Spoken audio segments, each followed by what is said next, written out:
வணக்கம். இது புதிய தலைமுறையின் நேர்பட பேசு. இந்த நிகழ்ச்சியின் மூலமாக மீண்டும் உங்களை சந்திப்பதில் மிக்க மகிழ்ச்சி. இன்றைய சிறப்பு நேர்பட பேசுவில் 2 அமர்வுகள். முதல் அமர்விற்கான விவாத பொருள் இன்றைக்கு சட்டப்பேரவையில் எதிரொலித்திருக்கிறது. குட்கா லஞ்ச புகார். நேற்று பாலில் கலப்படம் தொடர்பாக விவாதித்த பொழுதே நேர்பட பேசு அமர்வில் திரு நாராயணன் அவர்கள் மாற்றம் இந்தியா அமைப்பின் சார்பில் அந்த வாதத்தையும் கூட முன்வைத்திருந்தார். அது விவாதத்திற்கு உட்படுத்தப்பட வேண்டிய ஒரு சமூக சார்ந்த ஒரு பிரச்சனை என்பதை குறிப்பிட்டிருந்தார்கள். இந்த இடத்தில் குட்கா, தடை செய்யப்பட்ட குட்காவை விற்பனை செய்வதற்கு லஞ்சம் கொடுக்கப்பட்டிருக்கிறது என்று வருமான வரித்துறை ஆய்வு நடத்தியதில் கிடைக்கப்பட்ட சில ஆவணங்கள் கசிந்திருக்கின்றன ஊடகங்களில். அந்த அடிப்படையில் அதில் பெயர் இடம்பெற்றிருக்கக்கூடிய சுகாதாரத்துறை அமைச்சர் உள்ளிட்டவர்கள் பதவி விலக வேண்டும்.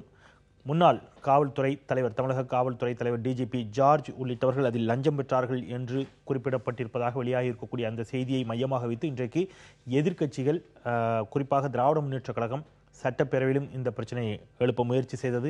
அதன் பிறகு செய்தியாளர்களை சந்தித்த திராவிட முன்னேற்ற கழகத்தினுடைய செயல் தலைவரும் எதிர்க்கட்சித் தலைவருமான ஸ்டாலின் அதில் தொடர்புடைய அதிகாரிகள் மற்றும் அமைச்சர்கள் உடனடியாக பதவி விலக வேண்டும், அதற்கு முதலமைச்சர் வலியுறுத்த வேண்டும் என்பதை தெரிவித்திருந்தார். இந்த விவகாரத்தில் மிகப்பெரிய லஞ்சம் இருப்பதாக வந்திருக்கக்கூடிய விவகாரம் தொடர்பாக முதல் அமர்வில் நாம் விவாதிக்க இருக்கிறோம். 2வது அமர்வில் அஇஅதிமுகவில் உட்கட்சி பூசல் அதிகரித்துக் கொண்டிருக்கிறதா என்ற தளத்தில் குறிப்பாக திரு டிடிவி தினகரன் அவர்களை விமர்சித்து இன்றைக்கு 7 சட்டப்பேரவை உறுப்பினர்கள் செய்தியாளர்களை சந்தித்து பேசினார்கள். அதிமுகவினுடைய தோழமை கட்சிகளாக இருக்கக்கூடிய தனியரசு ஆகட்டும் அல்லது தமிமுன் அன்சாரி, கருணாஸ் உள்ளிட்டவர்கள் ஏற்கனவே திராவிட முன்னேற்ற கழக தலைவர், செயல் தலைவர் ஸ்டாலின் அவர்களை சந்தித்து பேசினார்கள். வர இருக்கக்கூடிய முரசொலி பவள விழாவில் பங்கேற்பதற்கு அவர்களுக்கு அழைப்பு விடுத்திருக்கிறது திராவிட முன்னேற்ற கழகம். இவர்களின் மூலமாகவும் அஇஅதிமுகவில் இருக்கக்கூடிய உட்கட்சி பூசலில் இருக்கக்கூடிய நிலையில் அஇஅதிமுக சட்டப்பேரவை உறுப்பினர்கள், எம்எல்ஏக்களை நெருங்குகிறதா திமுக? அவர்களை தன்வயப்படுத்துவதற்கான முயற்சியிலும் திமுக ஈடுபட்டிருக்கிறதா? இது 2வது அமர்விற்கான விவாத பொருள். முதல் அமர்வில் நம்மோடு இணைகிறார்கள் மாற்றம் இந்தியாவின் சார்பில் திரு நாராயணன் அவர்கள். வணக்கம் சொல்லி வரவேற்கிறேன். அஇஅதிமுக அம்பானியின் சார்பில் திரு ஆவடி குமார் அவர்கள் இணைகிறார்கள். வணக்கம் சொல்லி வரவேற்கிறேன். திராவிட முன்னேற்ற கழகத்தின் சார்பில் திரு கான்ஸ்டன்டைன் ரவீந்திரன். மூவருக்கும் வணக்கம். பயணிக்கலாம். நான் திரு நாராயணன் உங்களிடமிருந்தே தொடங்கலாம் அப்படின்னு நினைக்கிறேன். நேற்று மிக கொஞ்சம் அளவில் தான் இதை பற்றி உங்களால் பதிவு செய்ய முடிஞ்சிருந்துச்சு. இந்த விவகாரம் தொடர்பாக நீங்கள் தீவிரமாக செயல்பட்டு வருவார் அப்படிங்கிற முறையில் இதை பற்றி முதல்ல சுருக்கமாக உங்களுடைய கருத்துக்களை பதிவு செய்யுங்க. இதில் யார் யாரெல்லாம் தொடர்புடையதாக குற்றம் சாட்டப்பட்டிருக்கிறார்கள் அப்படிங்கிறத பதிவு பண்ணுங்க. நம்ம அதன் பிறகு வாதத்திற்குள் பயணிக்கலாம். இந்த குட்கா தொடர்பான விஷயங்கள் பார்த்தீங்கன்னா, இந்தியாவில் புகையிலைக்கு எதிராக இந்தியா முழுவதும் பல்வேறு சுகாதாரத்துக்கு, மக்களுடைய சுகாதாரத்துக்காக போராடுபவர்கள், புகையிலைக்கு எதிர்ப்பாளர்கள் பல ஆண்டுகளாக போராடி வருகின்றார்கள். அதன் விளைவாக 2011ஆம் ஆண்டு உணவு பாதுகாப்பு சட்டம் உருவாக்கப்பட்ட போது அதில் செக்ஷன் 2.3.4 அப்படின்னு ஒரு பிரிவை உருவாக்கி அதன் மூலமாக மெல்லும் உணவு பொருட்கள் எதிலுமே புகையிலை இருக்கக்கூடாதுன்னு ஒரு பிரிவை கொண்டு வந்தாங்க. அதற்கு பிறகு இந்தியா முழுவதும் அந்தந்த மாநிலங்கள் தடை செய்தார்கள். கிட்டத்தட்ட 18 மாநிலங்கள் இந்தியாவில் குட்காவை தடை செய்தார்கள். தென்னிந்தியாவில் உள்ள எல்லா மாநிலங்களும் தடை செய்தது, தமிழகத்தை தவிர. தொடர்ந்து நாங்கள் முன்னாள் முதல்வர் ஜெயலலிதா அவர்களுக்கு குரல் கொடுத்து கொண்டிருந்தோம் இது தொடர்பாக. குறிப்பாக பார்த்தீங்கன்னா, திட்டக்குழுவின் உறுப்பினராக இருக்கின்ற அடையார் புற்றுநோய் மையத்தின் தலைவர் டாக்டர் சாந்தா அவர்கள் ஜெயலலிதா அந்த ஆட்சியில் அவங்க திட்டக்குழு உறுப்பினராக இருந்தார். அவர்களும் தொடர்ந்து குரல் கொடுத்து கொண்டிருந்தார்கள். ஆனாலும் தமிழக அரசு செவி சாய்க்கவில்லை. குறிப்பாக சொல்ல போனா, ஓமன் சாண்டி அவர்கள் கேரள முதல்வர் தமிழக முதல்வருக்கு கடிதம் எழுதுகின்றார். இது மாதிரி தமிழ்நாட்டிலிருந்து குட்கா பான்பராக் போன்ற போதைப் பொருட்கள் கேரளாவுக்கு கடத்தப்படுகின்றது. கேரளாவில் நாங்கள் தடை செய்தாலும் இது ஒரு பெரிய பிரச்சனையாக இருக்கிறது, அதனால நீங்களும் தடை செய்யுங்கள் என்று எழுத வேண்டிய அளவுக்கு நிலைமை மோசமானது. அதற்கு பிறகு 2011ஆம் ஆண்டு நாங்கள் 11ஆம் ஆண்டும் 12ஆம் ஆண்டும் தொடர்ந்து நாங்கள் பல்வேறு மனுக்களை முதலமைச்சருடைய அலுவலகத்துக்கு அனுப்பிச்சிருந்தோம். இதன் விளைவாக 2013ஆம் ஆண்டு இவர்கள் தடை செய்கின்றார்கள். அதற்கு முன்பும் குட்கா சுலபமாக கிடைத்துக் கொண்டிருந்தது. தடை நீங்க சொல்றது 2013 தமிழ்நாட்டில் தடை அபிஷியலா 18 மாநிலங்கள் தடை செய்ததுக்கு அப்புறம் கடைசியாக மே மாதம் நினைக்கிறேன். அதற்கு பின்பும் எந்த ஒரு மாற்றமும் இல்லை, தமிழகத்தில் பரவலாக கிடைத்துக் கொண்டிருந்தது. என்ன சொல்றாங்கன்னா, அப்பவே இருந்து ரெட் ஹில்ஸ்ல ஒரு ஆலை இயங்குவதாகவும் அங்க இதெல்லாம் உற்பத்தி செய்யப்படுவதாகவும், தமிழகத்துக்கு மட்டுமில்லாது மற்ற மாநிலங்களுக்கு டெக்ஸ்டைல் குட்ஸ், ஜவுளி பொருட்களை அனுப்புவது போன்ற ஒரு போர்வையில வந்து நம்ம ட்ரெயின்ல கூட மற்ற இடங்களுக்கு அனுப்பி கொண்டிருப்பதற்கான ஒரு ஒரு கேந்திரமாக சென்னை புறநகர் வந்து செயல்பட்டு கொண்டிருந்தது என்று பரவலாக பேசப்பட்டு அது தொடர்பாக தொடர்ந்து மனு கொடுத்துட்டு இருந்தோம். அது பற்றி யாருமே செவி சாய்க்கவில்லை. கடைசியா நீங்க பாத்தீங்கன்னா 2016ஆம் ஆண்டு கடந்த ஆண்டு வந்து இன்கம் டாக்ஸ் ரெய்டு செய்து விவரங்கள் எல்லாம் திரட்டியிருக்காங்க. அந்த நிறுவனத்துல போலியாக நடக்கின்ற ஒரு சட்டத்துக்கு புறம்பாக நடக்கின்ற நிறுவனத்துல உள்ள ஒரு கிளர்க்கு ஒரு கணக்காரர் வீட்டிலிருந்து பல்வேறு விவரங்கள் எடுத்திருக்காங்க. அது தொடர்பாக இன்கம் டாக்ஸ் டிபார்ட்மெண்ட் வந்து தமிழக அரசுக்கு வந்து ஒரு குறிப்பாக வந்து காவல் ஆணையருக்கு வந்து கடிதம் எழுதியிருக்காங்க. அது வந்து விவரம் தெரியவில்லை. அப்புறம் டிசம்பர் மாதம் அந்த கடிதத்துல யார் யாருக்கு வந்து லஞ்சம் தொடர்ந்து கொடுக்கப்பட்டிருக்கிறது என்பது விவரங்கள் எல்லாம் கொடுத்து குறிப்பாக வந்து விஜயபாஸ்கர் உட்பட பலருக்கு வந்து கொடுக்கப்பட்டிருக்கிறது. காவல்துறை தலைவர்கள் பலவர் வந்து தொடர்ந்து பெற்றுக் கொண்டிருக்கிறார்கள். கீழ்மட்டத்திலிருந்து மேல்மட்டம் வரையும் இருக்கிறதாக. அதற்கு அப்புறம் வந்து டிசம்பர் மாதம் வந்து அன்றைய நகர காவல் ஆணையர் ஜார்ஜ் அவர்கள் வந்து உள்துறை செயலருக்கு ஒரு கடிதம் எழுதியிருக்காரு. 22/12/2016 அவர் பேரும் அதுல இருக்குது. அவர் பாத்தீங்கன்னா இந்த இன்கம் டாக்ஸ் கொடுத்த விவரங்கள்ல வந்து காவல் ஆணையரும் தொடர்ந்து லஞ்சம் பெற்றதாக பதிவு இருக்கிறது. தீபாவளி போனஸ் கிறிஸ்துமஸ் சொல்லிட்டு இவர் வந்து குற்றமற்றவரா குற்றம் உடையவரா நமக்கு தெரியாது, முழு விசாரணை தெரியும். ஆனா காவல் ஆணையரே வந்து உள்துறை செயலருக்கு கடிதம் எழுதியிருக்காரு. அதுல வந்து யார் யாரெல்லாம் இருந்திருக்காங்க அவரே சொல்றாரு. 2011ஆம் ஆண்டிலிருந்தே சட்டத்துக்கு புறம்பாக இந்த விற்பனை நடந்து கொண்டிருக்கிறதாக தெரிய வருகின்றது. நான் இந்த காலகட்டத்துல எந்தெந்த ஆணையர்கள் இருந்திருக்காங்க, யார் யார் இருந்திருக்காங்க, இந்த இடத்துல 2-3 விஷயங்களை நம்ம விவாதத்துக்குள்ள வந்துடலாம். இப்போ என்னன்னா straight of my question is 40 crore ரூபாய் அளவிற்கு லஞ்ச பணமாக கொடுக்கப்பட்டு இருக்கிறது என்று இன்றைக்கு திமுக தலைவர் ஸ்டாலின் குற்றம் சாட்டியிருக்கிறார். 40 கோடி, அதான் சொல்றேன், 40 கோடி ரூபாய் அளவிற்கு மொத்தமாக அப்படின்னு சொல்றது.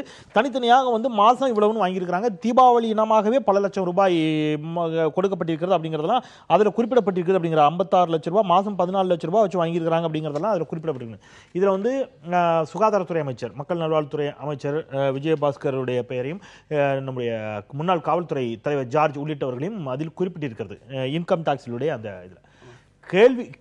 கேள்வி என்னன்னா, இன்கம் டாக்ஸ் டிபார்ட்மெண்ட் நீங்க சொன்ன அந்த தனியார் நிறுவனத்தினுடைய கைப்பற்றப்பட்ட சில டைரியில் இது இருக்கிறது, இவ்வாறு இருக்கிறது அப்படிங்கிறது தான் அது. இது வந்து 2016 கொடுக்கப்பட்டிருக்கிறது. ஆனால் இது இப்பொழுதுதான் வெளியில் வருகிறது அப்படின்னு சொன்னா இதற்கு பின்னால் ஏற்கனவே விஜயபாஸ்கர் வீட்டில் நடந்த ரைடு, அதன் பிறகு இது குறிப்பாக விஜயபாஸ்கரை நோக்கி மட்டுமே பல விஷயங்களும் நகர்கிறதுன்னு சொன்னா அதுக்கு பின்னால ஒரு அரசியல் காரணி இருக்கிறது அப்படின்னு ஏன் எடுத்துக்க கூடாது? இல்ல, நீங்க பாத்தீங்கன்னா இதுல இருந்து 2 விஷயம் பார்க்கணும். நீங்க ஜார்ஜ் எழுதின கடிதத்திலேயே அந்த இன்கம் டாக்ஸ் டிபார்ட்மெண்ட்ல இருந்து கொடுத்த நம்ம தமிழக அரசுக்கு அனுப்பிய அறிக்கையை விவரிக்கிறாரு. விவரிச்சு இந்த ஊழல் வந்து நானே விசாரித்திருக்கிறோம், நாங்க விசாரித்தது அவங்க என்ன சொல்றாங்க, இன்டெலிஜென்ஸ் ஸ்குவாடை பயன்படுத்தி அந்த இதுக்கப்புறம் விசாரித்தோம். விசாரித்துல 2011ஆம் ஆண்டிலிருந்தே இந்த மாதிரியான விற்பனை நடந்து கொண்டிருக்கிறது என்பதை இன்கம் டாக்ஸ் டிபார்ட்மெண்ட் சொல்லல, ஜார்ஜ் அவர்கள் சொல்றாரு. என்னுடைய கேள்வி இங்கே சட்டப்புறம்பாக குட்கா விற்பனை செய்யப்படவில்லை அப்படிங்கறதல்ல பிரச்சனை. சொல்லி முடிக்கிறேன். இங்க சட்டப்புறம்பாக குட்கா விற்பனை நடைபெற்றிருக்கிறது. அதன் மீது நடவடிக்கை எடுக்க வேண்டும் இருக்கிறாங்க. குட்கா பல இடத்துல கிடைக்குது, கஞ்சாவே கிடைக்குதுங்கிறத புதிய தலைமுறையுடைய புலன் விசாரணை அம்பலப்படுத்தியிருந்தது. அதன் மீது நடவடிக்கை எடுக்கப்பட்டு கொண்டிருக்கிறது அப்படிங்கிறது வரக்கூடிய செய்திகள். கேள்வி, இந்த டைரி போதுமான ஆதாரமா? ஏன்னா சஹாரா குழுமத்தினுடைய டைரி கைப்பற்றப்பட்ட விவகாரத்தில் குஜராத் சிஎம் அப்படின்னு போட்டு சில லட்சங்கள் கொடுக்கப்பட்டிருந்தாக எழுதப்பட்டிருந்த பொழுது குஜராத் கெமிக்கல்னு தான் அது அர்த்தம் அப்படிங்கிற வாதம் வைக்கப்பட்டது. நீதிமன்றம் இது போன்ற டைரியை ஆவணமா எடுத்துக்க முடியாதுன்னு சொல்லியதும் நமக்கு நினைவிருக்கிறது. அப்போ இந்த டைரி ஆவணத்தமா வச்சு ஒரு கடிதம் எழுதப்பட்டிருக்கிறது. அதிலிருந்து அந்த தகவல் இப்பொழுது ஊடகங்களுக்கு கசிவிடப்படுகிறதுனா ஊடகங்களுக்கு ஒரு குறிப்பிட்ட தகவல் மட்டும் கசிவிடப்படுகிறது. அது விஜயபாஸ்கரை குறிவைத்து இருக்கிறதுனா அதன் பின்னால் அரசியல் காரணிகள் இருக்கிறது. நீங்க முதல்ல வந்து ஜார்ஜுடைய கடிதத்துல அவர் வந்து இன்கம் டாக்ஸ் துறை, வருமான வரித்துறை சொல்வதாக சொல்லல. After my assumption of charge based on confidential enquiries made information is forthcoming on direct involvement of 2 AC level officers. அவர் சொல்றாரு. அதனால எஸ் நான் சொல்லி முடிக்கிறேன். நான் இருக்குதா ஒன்று, சுகாதாரத்துறையுடைய அமைச்சர் அவங்க கீழே தான் இது வருகின்றது. அவர்கள் தான் தடை செய்தார்கள். அது மட்டுமல்லாது நீங்க பாத்தீங்கன்னா பல விஷயங்கள்ல வந்து விஜயபாஸ்கருடைய பெயர் அடிபடுகின்றது. இந்த இந்த இடைத்தேர்தல்ல உள்ள இது பிரச்சனைகள், இது எல்லாமே துணைவேந்தர் கீதா லட்சுமி அப்பாயின்மெண்ட், இது அதுக்கு எல்லாமே மட்டும் இல்ல டாக்டர் பாலாஜி அவர்களை வந்து இப்ப வந்து பாத்தீங்கன்னா நான் இப்படி எடுத்துக்கலாமா? இது எல்லாமே செல்வி ஜெயலலிதா அவருடைய மரணத்துக்கு பிறகுதான் இந்த செய்திகள் செய்தியெல்லாம் வெளியில வருது. இதுக்கு முன்னாடி நடந்திருக்குன்னு நீங்க சொல்றீங்க. 2016 உள்ள செய்தி தான் இது. அப்போ கேள்வி என்னன்னா, செல்வி ஜெயலலிதா அவர்கள் ஒரு ஹைபோதெட்டிக்கல் கொஸ்டின் வச்சுக்கோங்க, ஒருவேளை செல்வி ஜெயலலிதா அவர்கள் இப்பொழுது உயிரோடு இருந்திருந்தால் இப்பொழுது இந்த செய்தியெல்லாம் வெளியில வந்திருக்காது, ரைட்? வந்திருக்குமா வந்திருக்காதா தெரியாது. அப்போ பிரச்சனை என்ன அப்படின்னா, செல்வி ஜெயலலிதா அவர்கள் இல்லாத நிலையில் இது போன்ற செய்திகள் ஏதோ ஒரு அரசியல் காரணிகளோடு வெளியிடப்படுகிறதுன்னு ஒரு கேள்வி வைக்கிறேன். இல்ல அப்படின்னு சொல்ல முடியாது. ஜெயலலிதா இருந்த போதே நீங்க பாத்தீங்கன்னா கிரானைட் ஸ்கேம் உட்பட பல விஷயங்கள் வந்து கொண்டிருந்தது. அவங்க இருக்கிற போதே வந்து உயர்நீதிமன்றம் வந்து சிபிஐ விசாரணை வேணும்ன்றதுக்கு பதில் சகாயம் அவர்களை வந்து போட்டாங்க. இந்த மாதிரி இருக்குது. இதுல குறிப்பா நான் என்ன சொல்ல வரேன்னா, இது தொடர்ந்து கிட்டத்தட்ட ஓராண்டு ஆகப்படுது. தமிழக அரசு எதுவும் விசாரணை நடக்கிறதா தெரியல. காவல் துறையில இருக்கிற எல்லா உயரதிகாரிகளும் இதுல இருக்காங்க. நேரடியா சுகாதாரத்துறை அமைச்சர் இருக்கின்றாரு. இதுல குறிப்பா நான் ஒரே ஒரு வருத்தப்படக்கூடிய செய்தி என்னன்னா, அதிகாரியுடைய துணை இல்லாம இந்த மாதிரியான அட்டூழியங்கள்லாம் நடப்பதற்கான வாய்ப்பே கிடையாது. சுனாமியின் போது சிறப்பாக செயல்பட்டதாக அப்புறம் முன்னாள் முதல்வருடைய செல்ல பிள்ளையா இருக்கிற டாக்டர் ஜே ராதாகிருஷ்ணன் என்கிற சுகாதாரத்துறை செயலர் வந்து அவரும் இதற்கு பொறுப்பு ஏற்க வேண்டும். ஏன்னா அவருடைய துணை இல்லாமல் இந்த மாதிரியான வேலைகள்லாம் நடப்பதற்கான வாய்ப்பு இல்லை. அப்போ நீங்க அதிகாரிகளையும் சேர்த்து நம்ம குற்றம் சொல்ல வேண்டும். ஒட்டுமொத்தமாக இன்றைக்கு சுகாதாரத்துறை என்பது சுடுகாட்டுத்துறையாகிறது. மக்களுடைய உயிரை பணயம் வைக்கும் ஒரு துறையாக இன்றைக்கு மாறிவிட்டது என்பது நேரடி குற்றச்சாட்டு. திரு ஆவடிக்குமார், ஏற்கனவே ஒரு ஆங்கில தொலைக்காட்சியில் நம்பிக்கை வாக்கெடுப்பிற்கு ஆதரவாக வாக்களிப்பதற்கு பணம் பெற்றதாக வந்த பரபரப்பு அடங்குவதற்குள்ளாக அடுத்த பரபரப்பு வந்திருக்கிறது. திரு ஸ்டாலின் அவர்கள் குறிப்பிட்ட அந்த டைரியில் இருக்கிறதா குறிப்பிட்டு அவர் சில விஷயங்களை பேசுகிறார். 2016 டிசம்பரில் மட்டும் 1.14 கோடி ரூபாய் லஞ்சம் கொடுத்ததாக அந்த டைரியில் இருக்கிறது. அந்த காலகட்டத்தில் போலீஸ் கமிஷனராக இருந்தது ஜார்ஜ், அதேபோல் டிஜிபியாக இருந்தது டி.கே. ராஜேந்திரன் என்று அந்த டைரியில் தெளிவாக குறிப்பிடப்பட்டிருக்கிறது. 40 கோடி ரூபாய் பெற்ற அமைச்சர் பெயரை பேரவையில் வெளியிட வேண்டும் அப்படிங்கிறார். வருமான வரித்துறையின் கடிதம் மற்றும் கைப்பற்றப்பட்ட டைரியில் உள்ள 40 கோடி ரூபாய் பெற்ற அமைச்சர் பெயரை பேரவையில் வெளியிட வேண்டும் அப்படிங்கிற கேள்வி வச்சுட்டு, ஆனால் இதெல்லாம் செய்ய மாட்டாரு. ஏன்னா 89 கோடி ரூபாய் பணப்பட்டுவாடா செய்த குற்றத்தில் முதல் குற்றவாளியாக உள்ள எடப்பாடி பழனிசாமி அவர்கள் முதலமைச்சராக இருக்கிற பொழுது இதெல்லாம் எப்படி செய்வார்னு ஸ்டாலின் கேள்வி எழுப்புறாரு. இல்லை, இது முழுக்க ஸ்டாலின் அரசியல் நடத்துறாரு. இன்றைக்கு ஒரு எதிர்கட்சி தலைவராக இன்றைக்கு செயல்பட்டு அரசினுடைய திட்டங்கள்ல குறைகள் கண்டுபிடிக்கிறத விட இன்றைக்கு ஏதோ ஒரு யூக செய்தி அல்லது கசிவிடப்பட்ட செய்தி அல்லது அனுமானிக்கப்பட்ட செய்தி, இதையெல்லாம் வந்து அவங்க அதாவது திமுக ஒரு தொடர்ந்து ஒரு அனுமதிக்கப்பட்ட செய்தி நான் சொல்றேங்க, நான் முடிச்சிடுறேன், நீங்க அப்புறம் கேள்வி கேளுங்க. திமுக இதை வந்து தொடர்ந்து ஒரு புதிய ஒரு திட்டமிட்டு செய்யறாங்க. என்னன்னா, இதை நேரடியா அவங்க வெளியிட்டா இது அரசியலா பார்க்கப்படுன்றதுக்காக, அதுவும் டைம்ஸ் நவ் தான் அதுக்குன்னு ஒரு சரியான தொலைக்காட்சி நினைச்சிட்டு அவங்க டைம்ஸ் நவ்ல கொடுத்து அதுல வெளியிட்டு இது ஏதோ ஒரு பூகம்பத்தை உருவாக்குற மாதிரி ஒரு செய்தி பரப்பி எல்லா ஊடகங்களும் அதை வெளியிட வச்சு ஒரு கற்பனையான ஒரு காரியத்தை அதை வந்து ஒரு அதில் ஆதாரபூர்வமான செய்தியாக மாற்றுறதுக்கான முயற்சி பண்ணுறாங்க. அது தொடர்ந்து இதுக்கு முன்னே வந்த நிகழ்ச்சிகள்லையும் இதான் பண்ணாங்க, இப்போ இதுதான் பண்ணியிருக்காங்க. அதுவும் சட்டசபை நடக்கிற நேரத்தில் சட்டசபையிலிருந்து வெளியே வர்றதுக்கு ஒரு காரணத்துக்கு இது பயன்படுத்துகிறாங்க. நான் சொல்ல வர்றது, இது வருமான வரித்துறை இப்போ இந்த குட்கா தடை பண்ணது மரியாதைக்குரிய பாடன் நாராயணன் அவர்கள் விரிவாக சொன்னார். 2013 தடை செய்யப்பட்டது. புரட்சித் தலைவி அம்மா அவர்கள் முதலமைச்சராக இருந்த காலகட்டத்தில் தான் தடை செய்யப்பட்டது.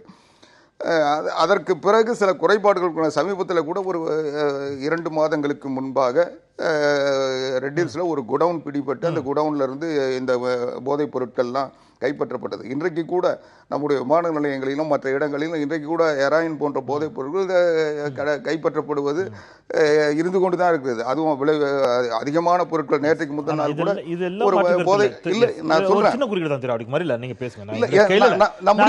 நான் என்ன இல்ல கேள்வி என்னன்னா, பிரதான நேரடியாக விவாதத்துக்குள்ள வரேன். கேள்வி இல்ல, நான் விவாதத்துக்கு நீங்க ஒண்ணு இல்ல, கொடுக்கப்பட்டது இன்கம் டாக்ஸ் டிபார்ட்மெண்ட். இதுதான் பிரின்சிபல் டைரக்டர். நீங்க சொல்றது எனக்கு புரியுது. அதாவது இது வந்து எப்பவும் இயல்பா நடந்துகிட்டு இருக்க சம்பவம். இதை தடுக்கிறதுக்கு அரசாங்கம் முயற்சி பண்ணுது. அது மத்திய அரசாங்கமாக இருந்தாலும் மாநில அரசாங்கம் அந்த சம்பந்தப்பட்ட துறைகள் நடவடிக்கை. ஒரு சில அதில் ஒரு சில அதிகாரிகள் புல்லுருவிகள் இருக்கிறாங்க, அவங்க வந்து அந்த குற்றவாளிகளோடு தொடர்புள்ளவர்கள் இருக்கிறாங்க, அதை நான் மறைக்கல. அது வந்து நம்முடைய குறைபாடு, அதை நீக்கணும், அதுக்கு நடவடிக்கை எடுக்கிறது எல்லோருடைய ஒத்துழைப்பும் தேவை. அது ஒரு பக்கம். இந்த இஷ்யூவை பொறுத்த வரைக்கும், இந்த இன்றைக்கு கசிவிடப்பட்ட இந்த பேப்பர்கள் பொறுத்த வரைக்கும், இது வருமான வரித்துறை அந்த நிறுவனத்தில் சோதனை எடுக்கின்ற பொழுது கிடைத்த ஆதாரங்கள். அதன் அடிப்படையில் அந்த வருமான வரித்துறையை நடவடிக்கை எடுக்கல. அவங்க என்ன சொல்றாங்க, தமிழ்நாடு நான் முடிச்சிடறேங்க, கேள்வி இல்ல, நான் தாங்க சொல்ல வரேன். நான் தான் இதை வந்து தமிழ்நாடு அரசாங்கம் இது இந்த டைரியில் இருக்கிற செய்திகள் உண்மையா நடந்திருக்க வாய்ப்பு இருக்கான்னு சொல்லி தமிழ்நாடு காவல்துறையை அதை நடவடிக்கை எடுக்க சொல்லி அதை விசாரிக்க சொல்லி அனுப்புறாங்க. அதுதான் நடந்திருக்க ஒழிய இது எல்லாம் ஆதாரத்தோடு அவங்க கைப்பற்றியது page number 87 of material seized wide blah blah blah போட்டு shows the expenditure incurred on a monthly basis in respect of cash paid to Health Minister of Tamil Nadu. It was paid through Mr. Rajendran. அவர் தமிழ்நாடுடைய காவல்துறை தலைவர், அவர் மூலமாக பணம் கொடுக்கப்பட்டிருக்கிறது. Date வாரியா போட்டுக்கிறாங்க. 14 lakhs during this period from 1/4/2016 to 15/6/2016 total of racks 56 lakhs. 14 லட்சம் ரூபாய் வச்சு மாதம் கொடுக்கப்பட்டிருக்கிறது அப்படின்னு அதுல குறிப்பிடப்பட்டிருக்கிறது. கேள்வி, நீங்க இது சரியா தப்பான்னு இன்கம் டாக்ஸ் டிபார்ட்மெண்ட் இந்த டைரியில இருக்கிறது உண்மையா போயான்னு தமிழகத்தை காவல்துறை விசாரிக்கணும்னு கொடுத்திருக்காங்கன்னு சொல்லிக்கிறீங்க.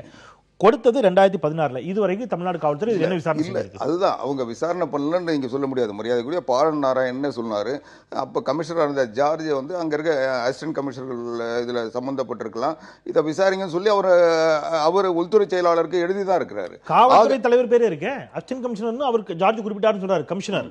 ஆனா காவல்துறை தலைவர் பேரே அதுல குறிப்பிட்டிருக்கு. தலைவர் பேர் இருக்குங்க, இதுல இல்லாத இந்த கசிவிடப்பட்ட செய்தியில இல்லாத சில பேர் இருக்கு.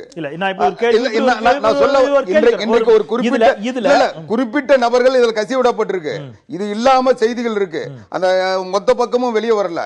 அது குறிப்பிட்ட, அதுவும் அதிமுக அமைச்சர்களையும் இன்றைக்கு காவல்துறை அதிகாரிகளையும் இன்றைக்கு இதே அது வந்து எனக்கு அந்த யோக செய்தியை சொல்ற அளவுக்கு தேவையில்லை. நான் சொல்ல வர்றது என்னன்னா, இப்போ ஒரு கமிஷனர் ஜார்ஜ் பேரும் அதுல இருக்கு, ஆனா அவர் நடவடிக்கை எடுத்ததா மரியாதைக்குரிய பாடம் நாராயணன் சொல்றாரு. அப்போ இதுல இருந்தே அந்த டைரி எந்த அளவுக்கு உண்மை நம்பகத்தன்மை வாய்ந்தது. நான் இப்படி வரேன், அமைச்சருடைய பேர் அதுல இருக்குது, சேர்க்கப்பட்டிருக்கு. அமைச்சர் இருக்காரா இல்லையாங்கிறது விசாரணை தான் தெரியும். காவல்துறை தலைவர் பேர் அதுல டைரியில இருக்குது, அதுவும் இருக்கா இல்லையா, அது அந்த டைரி உண்மையா பொய்யா அல்லது உள்நோக்கம் கொண்டதா அப்படிங்கிறது விசாரணையில தான் தெரியும் அப்படிங்கிற உங்களுடைய வாதம் ஏற்றுக்கொள்ளக்கூடியது நான் புரிஞ்சுக்கிறேன். என்னுடைய கேள்வி, ஒரு நிமிஷம், தமிழகத்தினுடைய சுகாதாரத்துறையின் கட்டுப்பாட்டில் இருக்கக்கூடிய ஒரு பிரச்சனை, அதுல சுகாதாரத்துறை அமைச்சர் பேரு குறிப்பிடப்பட்டிருக்கிறது. காவல்துறை விசாரிக்கணும்னா காவல்துறை தலைவர் பேரே இருக்குதுன்னு சொன்னா இந்த விசாரணையை அப்பொழுதே நேர்மையாக தமிழக அரசு சிபிஐ கையில ஒப்படைச்சிருக்கலாமே. நீங்க இது வந்து குற்ற விசாரணைக்கு உட்படுத்தல, எஃப்ஐஆர் போடல, அவங்க விசாரிக்க சொல்லி அனுப்பியிருக்காங்க. இன்னும் சொல்ல போனா அது வந்து போதுமான ஆவணமோ ஆதாரமோ இல்லை.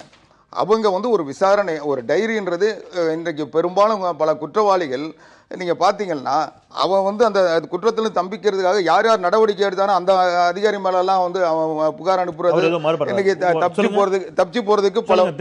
திரு ஜார்ஜ் அவர்கள் வந்து உள்துறை செயலருக்கும் டிஜிபி தமிழக காவல்துறை தலைவருக்கும் எழுதினதுல கடைசி வரி வந்து, it is felt that such an inquiry by an independent agency will unearth the involvement of officers at any level, if any.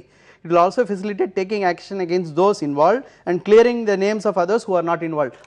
சுதந்திரமான விசாரணை வேண்டும் என்று அப்படி குமார் கேக்குறாரு. இல்ல மடியில கணம் இருந்திருந்தால் அவரால இப்படி ஒரு இண்டிபெண்டன்ட் ஏஜென்சியோட விசாரணைக்கு நான் என்ன சொல்றேன், ஒரே நிமிஷம் என்ன சொல்ல வரேன்னா, மாநகர காவல் ஆணையர் வந்து ஒரு கடிதம் எழுதுறாரு, அது ஒரு முக்கியமான கடிதம், உயர் அதிகாரி வந்து விசாரணை வேண்டும் என்று கூறுகின்றார். இன்றைக்கு வரை விசாரணை இல்லை. அப்பனா உங்களுடைய அரசின் கீழே இருக்கிற ஒரு மரியாதைக்குரிய பாடம் நாராயணன் அவர்களுக்கு தெரியாதுல, நிறைய பொதுநல வழக்குகள், அவரால் வந்து சில நல்ல திட்டங்கள் வந்திருக்கு, நல்ல முயற்சிகள் எடுத்திருக்கார், அதை நான் கருத்து மாறுபடலை.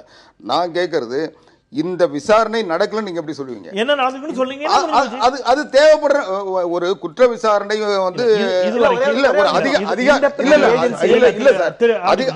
அதிகாரிகள் மீது விசாரணை நடைபெறும், அவங்க டிபார்ட்மெண்ட் லெவல்ல நடக்கும், அதுவும் உயர் அதிகாரிகள். எதிர்க்கட்சிகள் ஜனநாயக ரீதியாக இன்றைக்கு அதை பேரவையில் எழுப்புகிறார்கள். முதலமைச்சரோ அல்லது தொடர்புடையதாக அங்கே குற்றம் சாட்டப்பட்டிருக்கக்கூடிய மரியாதைக்குரிய சுகாதாரத்துறை அமைச்சரோ மக்கள் நல்வாழ்வுத்துறை அமைச்சரோ இந்த விவகாரத்தில் இன்னென்ன மாதிரியான நடவடிக்கைகள் இதுவரை எடுக்கப்பட்டிருக்கின்றன என்று எதிர்க்கட்சிகளுக்கும் நாட்டு மக்களுக்கும் பேரவையில் தெளிவுபடுத்தியிருக்கலாமே. இல்லை, நீங்கள் இன்றைக்கு இந்த கசிவிடப்பட்ட செய்தி, நீங்கள் அந்த டைரி என்பது எவ்வளோ நம்பகத்தன்மை வாய்ந்தது என்பது அந்த அந்த வருமான வரித்துறை இதெல்லாம் உண்மை இருந்தால் நீங்கள் அது வருமான வரித்துறையே நடவடிக்கை எடுத்திருக்க முடியும். திரு ரவீந்திரன், இதுக்கு உடனடியாக பதவி விலகணும் அப்படிங்கிற வாதங்களை வைக்க ஆரம்பித்தால் ஒரு ஆதாரம் டைரி அப்படின்னு எடுத்துக்கிட்டா அவங்க தொடர்ச்சியாக திருப்பி ஒரு கேள்வி வைக்கிறாங்க. ஏற்கனவே சட்டப்பேரவையில் இந்த பிரச்சனை வந்துச்சு. நீராதாரிய டேப் விவகாரத்தை எடுத்தாங்க. அப்போ நீங்கள் அந்த டேப் ஆதாரத்தை பயன்படுத்தி உடனடியாகவே நீங்கள் குற்றவாளின்னு உங்களை உறுதி செஞ்சிட முடியுமா? அப்படி முடியாது. வழக்கு நீதிமன்றத்தில் இருக்கிறது. அப்போ ஒவ்வொரு விவகாரமும் ரூல் ஆஃப் லாங்க, அதன்படி தான் நடக்க முடியும். அஃப்கோர்ஸ் அதில் சில விஷயங்கள் வந்திருக்குது, அதன்படி நடவடிக்கை எடுக்கப்பட்டு கொண்டிருக்கிறது அப்படிங்கிறது அவங்களுடைய வாதம். ஆனால் ஸ்ட்ரெயிட்டாக எதிர்க்கட்சியினுடைய நேரடி கோரிக்கைங்கிறது உடனடியாக ரெசிக்னேஷன். இது அரசியலை தாண்டி வேற என்னவா இருக்கு? இல்லை, நான் கேட்குறேன், இந்த நீராராடியா டேப்பு எது சம்மந்தப்பட்டது சொல்லுங்க. அமைச்சர் ராஜா சம்மந்தப்பட்டது. அமைச்சர் ராஜா ராஜினாமா பண்ணாரா?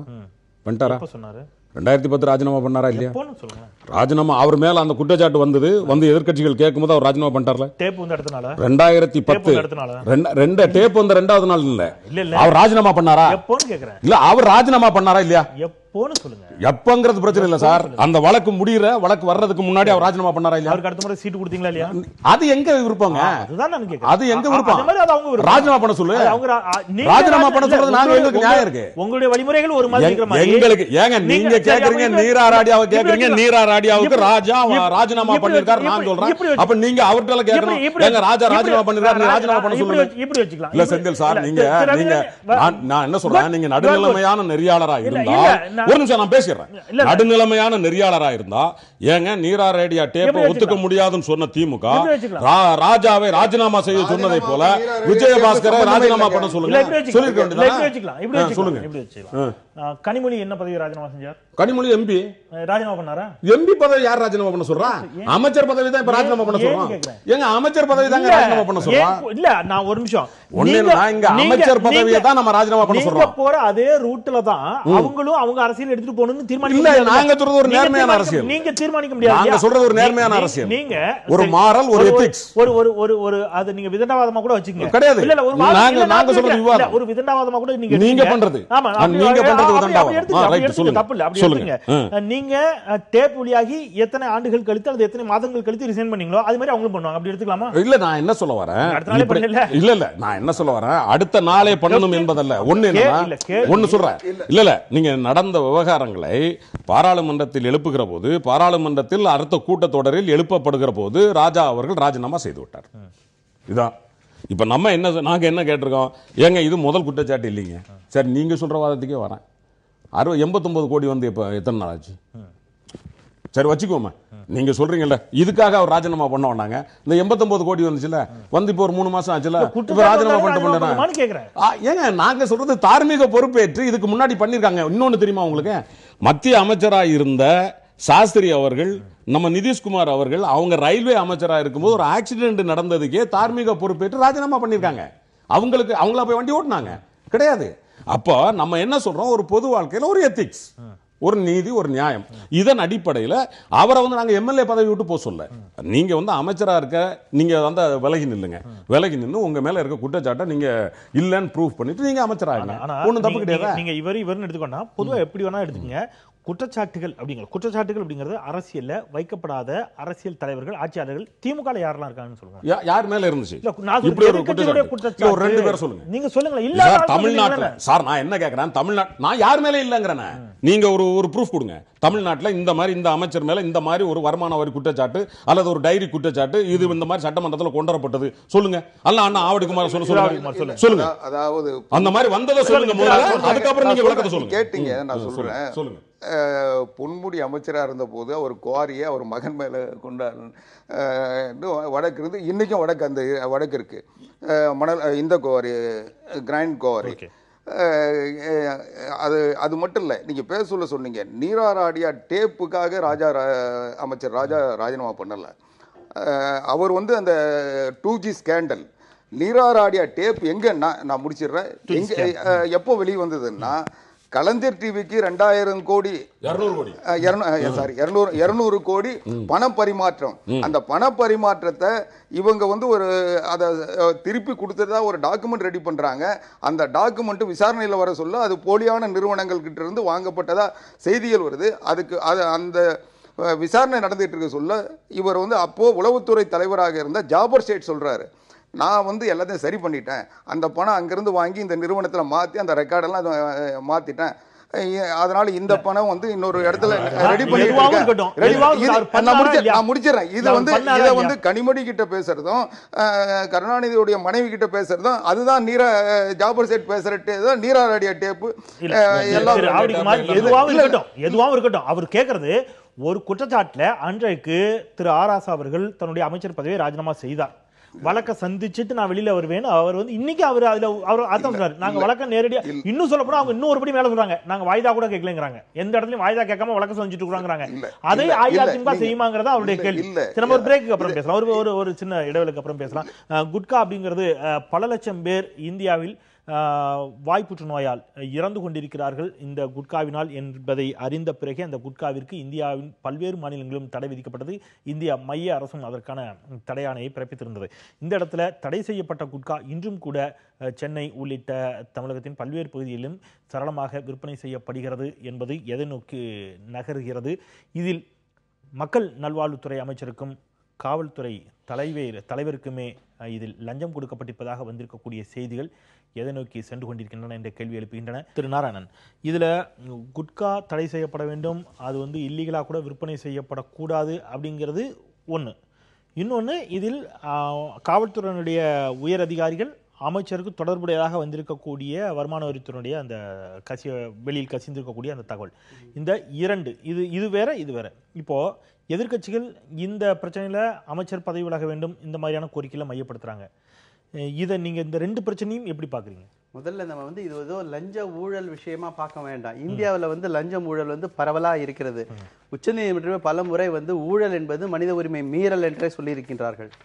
இந்த விஷயத்துல பாத்தீங்கன்னா குட்கா என்பது புகையிலேயே மிக மோசமானது. இப்போ சிகரெட்டு பீடியை விட மிக மோசமானது. இதுல 4000 கெமிக்கல் இருக்கிறதா சொல்றாங்க. அந்த அளவுக்கு இல்லைன்னா கூட கிட்டத்தட்ட 40 வகையான புற்றுநோயை உண்டாக்கக்கூடிய வேதியியல் பொருட்கள் இதுல இருக்கு. அந்த அளவு மிக மோசமானது. வாய் புற்றுநோயில இருந்து ஆரம்பிச்சு குடல் புற்றுநோய், தொண்டை புற்றுநோய் உட்பட பல விஷயங்களுக்கு விளைவுகளை ஏற்படுத்துகின்றது.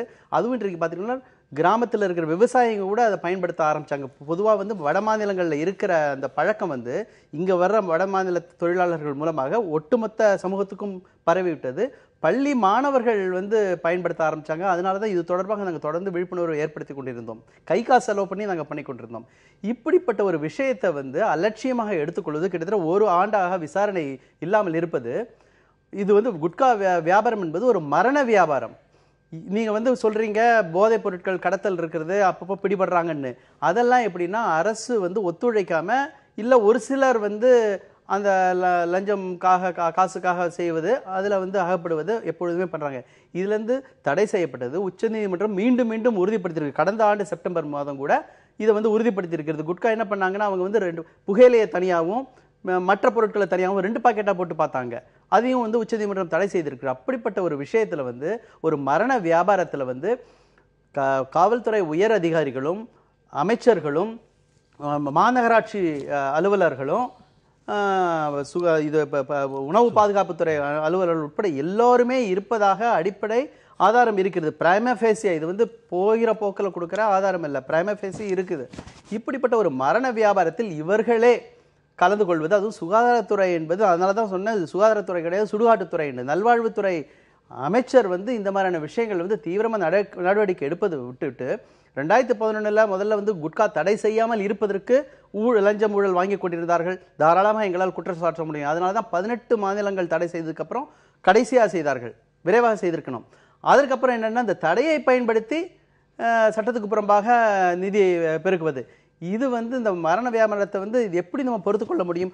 ஒரு அதுக்கப்புறம் பார்த்தீங்கன்னா மாநில காவல்துறை, நம்மளுடைய சென்னை மாநகர காவல்துறை ஆணையரே வந்து ஒரு விரிவான விசாரணை, இண்டிபெண்டன்ட் இன்வெஸ்டிகேஷன் வேணும்னு அவரே சொல்றாரு. அப்படி இருக்கிற போது யூகத்தின் அடிப்படையில் பல விஷயங்கள் பேசுறத சொல்லிக் கொண்டே இருக்கிறோம். இந்த மாதிரியான ஒரு விஷயம் ஒரு கேரளாவில் இந்த மாதிரியான ஒரு ஸ்கேம் நடந்திருந்ததுன்னா 24 மணி நேரம் கூட அந்த அமைச்சராக இருந்திருக்க முடியாது. தமிழகத்துல மட்டும்தான் ஜல்லிக்கட்டுக்கு கொதித்த மக்கள் இதெல்லாம் பார்த்து கொண்டிருக்கிறார்கள். தமிழகத்துல மட்டும்தான் இந்த மாதிரியான அவல நிலை இருக்குமா? குழந்தைகளுடைய பள்ளி சிறுவர்களுடைய உயிர் விளையாடும் விதமாக இந்த ஊழல்லாம் செய்யணுமா? இதை பற்றி மக்கள் பரவலாக கொதித்து எழுந்தால் மட்டுமே முடியும். குறிப்பாக ஒரே ஒரு நிமிஷம், குறிப்பாக சிபிஐ விசாரணை மட்டுமல்லாது SIT ஸ்பெஷல் இன்வெஸ்டிகேஷன் டீம் போட்டு ஒரு சிறப்பு விசாரணை குழு இதுக்கு வேணும். ஏன்னா சிபிஐ கூட ஆள் பற்றாக்குறை இருக்கிறது. திரு ஆவடிக்குமார், இதுல தமிழ்நாட்டை பொறுத்தவரை கள்ளச்சாராயம் அப்படிங்கிறது ரொம்ப அது கள்ளச்சாராயம் காய்ச்சினார்கள் கை செய்தார்கள் மாதிரி செய்து அரிதிலும் அரிதானம் செய்து எங்கே 1-2 இப்போ அதுல ரொம்ப ஸ்ட்ரிக்டா காவல்துறை நடவடிக்கை எடுத்துக்கொண்டு இருக்கிறது அப்படிங்கிறத நம்ம கண்கூடா பார்க்கிறோம். இந்த மாதிரியான பல விஷயங்கள் இங்கே தடுக்கப்பட்டிருக்கக்கூடிய விஷயங்களாக இருக்கின்ற பொழுது குட்கா மற்றும் மிக சரளமாக கிடைக்கிறது என்று சொன்னால் ஏதோ ஒரு இடத்துல காவல்துறை இன்னும் தீவிரமாக நடவடிக்கை எடுக்கவில்லை அப்படிங்கிறத ரொம்ப எளிதாக புரிந்து கொள்ள முடியுது. அப்போ காவல்துறை நடவடிக்கை எடுக்கலை அப்படின்னு சொன்னாலே இந்த வந்திருக்கக்கூடிய குற்றச்சாட்டுகள் உண்மை என்பதாகத்தானே அது அர்த்தப்படுத்திக் கொள்ள முடியும். காவல்துறையினுடைய தலைவரும் அதில் சுட்டிக்காட்டப்பட்டிருக்கக்கூடிய சுகாதாரத்துறை அமைச்சரும் இதில் பயன்பெற்றிருக்கிறார்கள் அப்படிங்கிறதாகத்தானே அதை அர்த்தப்படுத்திக் கொள்ள முடியும். இல்லை, இதில் 2 செய்தி. அதாவது தமிழ்நாட்டில் இன்றைக்கு குட்கா, பான் மசாலா போன்றவை தடை செய்யப்பட்டிருக்கிறது. அதில் உறுதியாக அரசாங்கம் நடவடிக்கை எடுத்துக்கொண்டு வருகிறது. ஒரு சில இடங்களில் அது மீறி விற்பனை செய்திருந்தால் அது உடனடியாக நடவடிக்கை எடுக்கிறாங்க. அப்படி யாராவது செய்யாமல் நடவடிக்கை எடுக்காமல் இருந்தாங்கன்னா அதை உடனடியாக யாராவது கவனத்தில் கொண்டு வந்தாங்கன்னா நடவடிக்கை எடுத்திருக்காங்க. இதுதான் இன்னைக்கு இருக்கிற நடைமுறை. இன்னைக்கு எங்கேயும் தமிழ்நாட்டில் குட்காவோ பான் மசாலாவோ நேரடியாக விற்பனை இல்லை. இது உறுதியான செய்தி. இன்னொன்று, இப்போ இந்த சொல்றது மரியாதைக்குரிய பாட நாராயணன் பல விஷயங்களை சொன்னார். ஆனால் அவர் சொல்றதனுடைய பொருள் ஏதோ அமைச்சர் காசை வாங்கிட்டு தமிழ்நாடு முழுக்க விற்க விட்டாரு, போலீஸ் நடவடிக்கை எடுக்க வேணான்றதுக்காக போலீஸ் காசை வாங்கிட்டு எல்லா இடத்துல விற்க விட்டாங்க தமிழ்நாட்டில் என்ற பொருள்ல இதை கொண்டு வராங்க. ஆமாங்கிறாரு, பொருள் இல்ல, நேரடியாக அப்படிதான் சொல்றேங்கிறாரு. அப்படி இல்லைன்னா விசாரணைக்கு ஒத்துக்கொள்ளட்டும், ரிசைன் பண்ணட்டும், அதுக்கப்புறம் விசாரணையில திருப்பி வரட்டும், மக்களை சந்திக்கட்டும், தேர்தலில் வரட்டும். நீங்க சொல்ற கருத்தை சொல்லிட்டீங்க, நான் என்னுடைய பதில வாங்கிட்டு அதுக்கப்புறம் நீங்க சொல்லுங்க. நான் உங்களுடைய உணர்வுகளை நான் மதிக்கிறேன். ஆனா அதே சமயம் அப்படி ஒரு சம்பவம் நடக்கலன்னு நான் சொல்றேன்.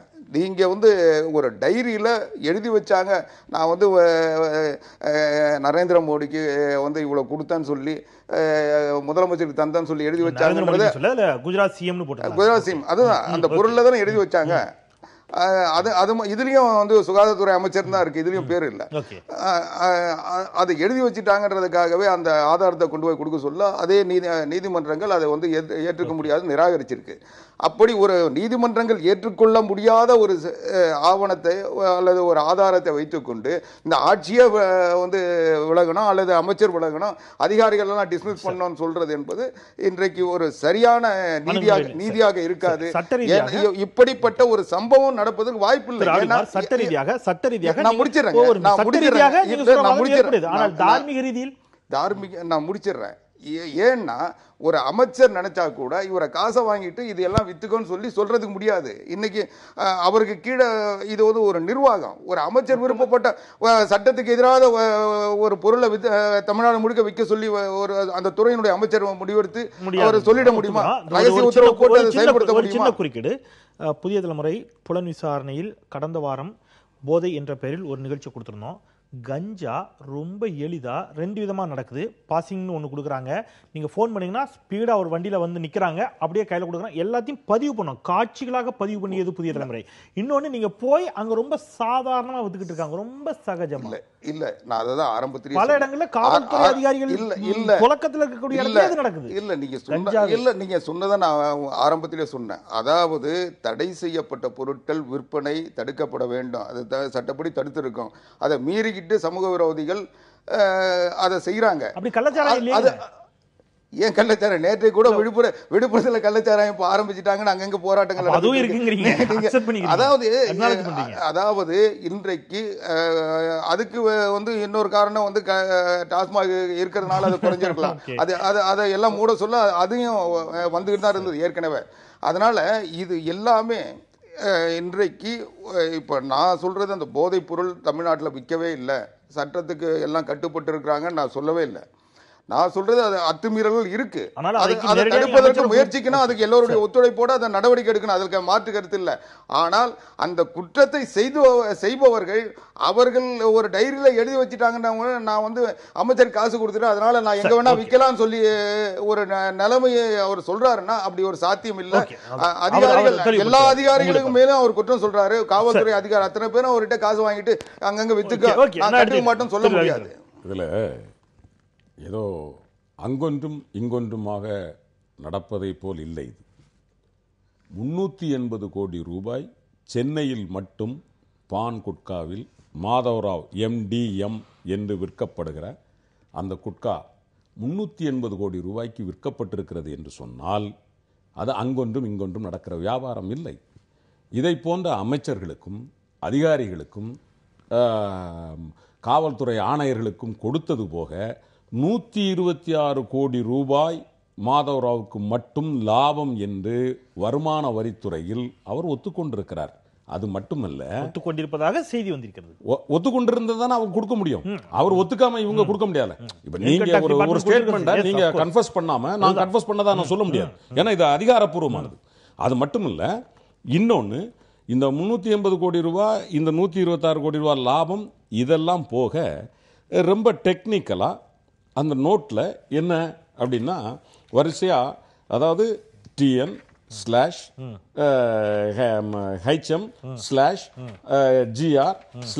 இப்படி போட்டிருக்கு. இதுக்கு அவர் தெளிவா விளக்கம் சொல்றாரு. Tamil Nadu through Rajendran /health minister HM amount வந்து எத்தனை, 40னா 40, 114னா 14. இதையும் அவர் விளக்கம் சொல்லியிருக்கார். நாங்க எழுதி இருக்கிற இந்த அல்காரிதமேட்டிக் சிம்பாலிக் லாங்குவேஜ் இதுல வந்து நாங்க சொல்லி இருக்கிறதுக்கு இது மீனிங் அவர் சொல்லி இருக்கிறார். இப்ப இதை தாண்டி இந்த ஊழல் நடந்திருக்கு அப்படிங்கிறத வேற என்ன சொல்லணும்?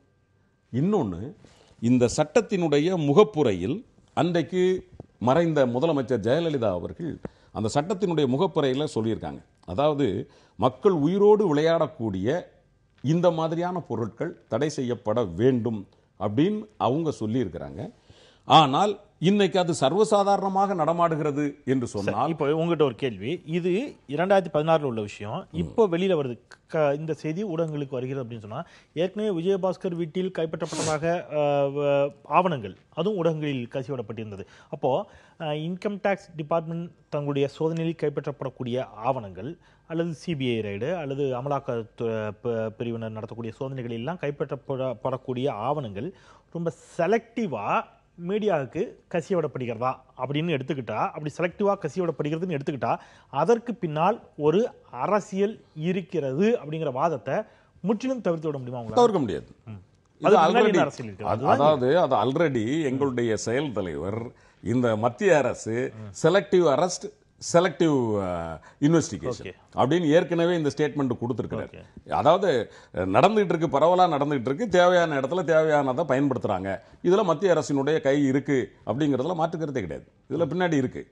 நாங்க என்ன சொல்றோம், உங்க பேர்ல கொடுத்திருக்கிறது இதுல உண்மை இருக்குது அப்படின்னு சொல்லி இந்த ஸ்டேட்மெண்ட் எங்களுக்கு தெரியுது. நீங்க ஒரு தார்மீக அடிப்படையில் இப்ப ஒண்ணு என்னன்னா, அவர் வந்து ஹெல்த் மினிஸ்டர், இப்ப நானே ஹெல்த் மினிஸ்டர் வச்சுப்போமே, நானே ஒரு இன்வெஸ்டிகேஷன் டீம் போடுறேன், அவன் என்ன எப்படி விசாரிப்பான்? அப்ப இதுல ஒரு தார்மீகம் இருக்காது. மக்கள் எதிர்பார்க்கிற ஒரு வாழ்க்கையினுடைய யதார்த்தம். அதாவது நானே ஒரு டீமை போட்டு என்ன நீ கேள்வி கேள்டான்னா அவன் கேட்பானா? சார், அப்ப அது ஒரு நியாயம் கிடையாது. உங்களோட தான் நிறைவு வேண்டிய, நீங்க மறுப்பு சொல்ல வேண்டிய நாராயணன், உங்களுடைய நிறைவு கருத்து சுருக்கமா? நான் ஏற்கனவே சொன்ன மாதிரி இது ஒரு மரண வியாபாரம். இதில் வந்து கள்ளச்சாராயம், கஞ்சா மாதிரி அங்கொன்றும் இங்கொன்றுமாக இன்ஃபார்மல் செக்டார் கிடையாது. இது ஒரு ஆர்கனைஸ்டு மாஃபியா. ஒரு ஆர்கனைஸ்டு மாஃபியாவாக கடந்த 2011 2017 கிட்ட 6 ஆண்டுகளாக நடந்து கொண்டிருக்கிறது. அதை வந்து ஜார்ஜ் அவர்களுடைய கடிதமும் உறுதிப்படுத்துகின்றது. தெளிவாக அவர் சொல்கிறார். இந்த ஆர்கனைஸ்டு மாஃபியாவில் வந்து எல்லோருமே இருக்கின்றார்கள்.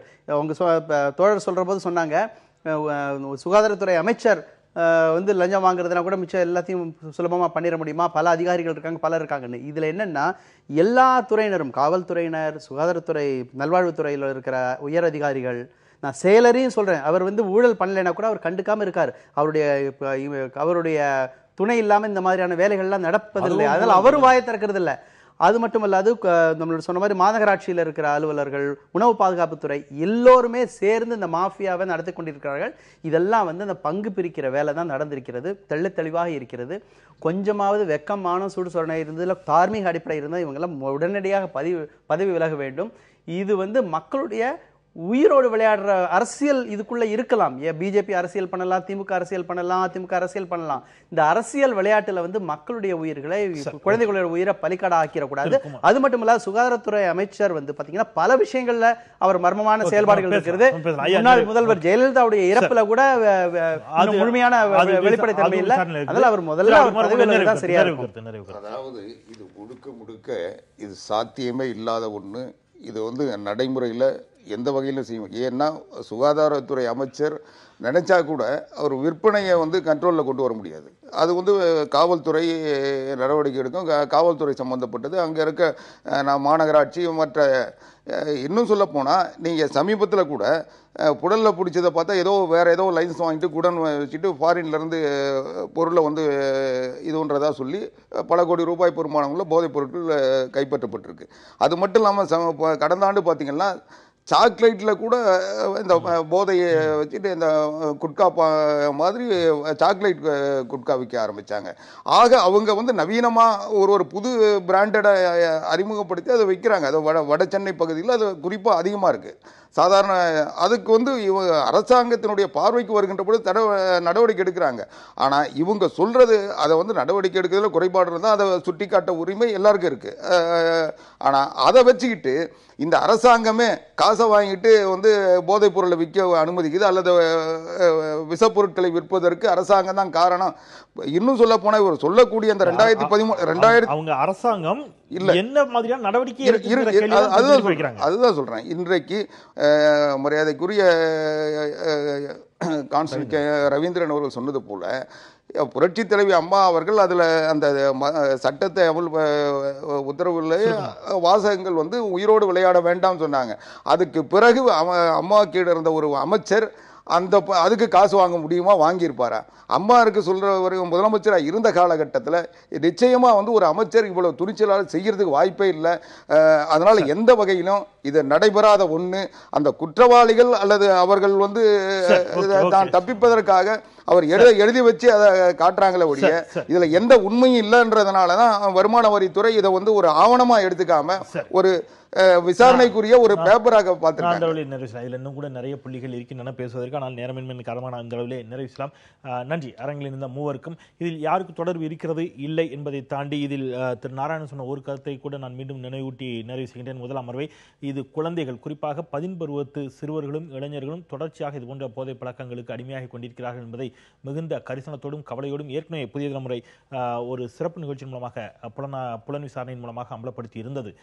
அரசு இதில் யாருக்கு தொடர்பு, அவர்களுடைய அரசியல், இதற்கெல்லாம் அப்பாற்பட்டு இதுபோன்ற போதை பொருட்களுக்கு இங்கே இருக்கக்கூடிய சிறுவர் சிறுமிகள், குழந்தைகள், 10 பருவத்து இளைஞர்கள் பலியாகி விடாமல் பார்த்து கொள்ள வேண்டிய பொறுப்பு நிச்சயமாக அனைவருக்கும் இருக்கிறது. குறிப்பாக கூடுதலாக அரசுக்கும் காவல்துறைக்கும் இருக்கிறது.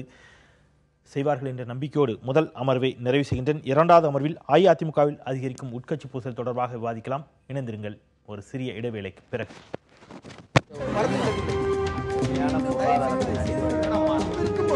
எதிர்த்து பேசிட்டு